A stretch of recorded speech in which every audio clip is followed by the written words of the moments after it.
Trip to Muir Woods, Part 1. Before the sun was up, Raoul jumped out of bed. He was so excited about today's class trip to Muir Woods, a national park near San Francisco, California. Park Ranger Anna was their host, and she told them about the park rules. "Look all around you," she said. "Be curious and ask questions. Be kind to the forest and always stay on the trail." The group started out early, while the woods were still quiet. Following Ranger Anna down the trail, Kim was in the front. Then came Jake, Keisha, and Brianna.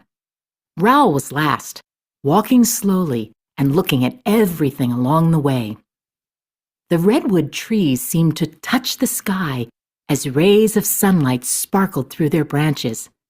"Isn't this beautiful?" Kim said. Raoul nodded. "How tall do you think the redwoods are?" Ranger Anna asked. "Taller than me," Raoul joked. A couple of his classmates laughed, and Raoul hoped that Ranger Anna would not scold him. He didn't mean to be rude. At first, Ranger Anna gave Raoul a serious look. Then she laughed and said, "Yes, they're as tall as 50 adults combined. These trees were alive when Christopher Columbus discovered America. Some are more than 2,000 years old. Muir Woods is a national park that protects these trees." Raoul was sure this was the most amazing place he had ever been to as he looked up at the redwood trees. Part 2.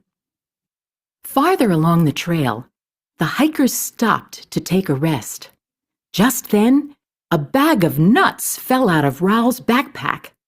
As he reached down to pick up the bag, a chipmunk appeared and gathered all the nuts that had fallen. It quickly turned around to dart back up the tree. It happened so fast that Raoul didn't know what to do. "I think that little chipmunk opened my backpack. What a sly creature," said Raoul. The whole group laughed as they tried to spot the chipmunk. "See," said Ranger Anna, "that is why we do not carry food in the woods. We don't want to change anything around us. Let's keep hiking." Soon after, Raoul spied something bright and yellow and as long as his finger. He bent over it to get a closer look. Raoul called out, "A banana slug!" He continued, "Slugs need to stay cool and moist. Their slime and the morning fog help them to stay that way." "Wow," Keisha and Brianna said, watching the slug leave a trail of slime. The sight made Jake gulp. Then he reached out his hand to pick up the slug. Before he could, Ranger Anna said, "Please do not touch the slug. Banana slugs are great, but picking them up can hurt them." Part 3. On the hike, the group saw much more.